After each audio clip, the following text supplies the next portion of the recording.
الكويت ستظل هكذا بهذه الصورة، بشبابها، برجالها، بقيادتها، بشعبها. لم نعرفها سوى كويت الحب، كويت الماضي، كويت الحاضر، كويت الوفاء، كويت العلم، كويت الأدب، كويت المسرح، كويت الفن، كويت الشعر، كويت الرياضة، كويت صقر رشود، كويت فهد العسكر، كويت عبد العزيز المسعود، كويت عبد الحسين عبد الرضا وسعد الفرج، كويت سعاد عبد الله وحياة الفهد، كويت جاسم يعقوب والجيل الذهبي،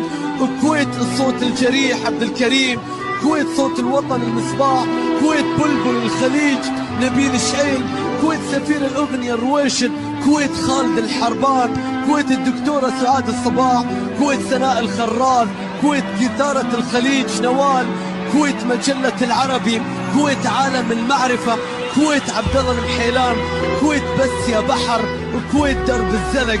كويت ماما أنيسة، كويت افتح يا سمسم.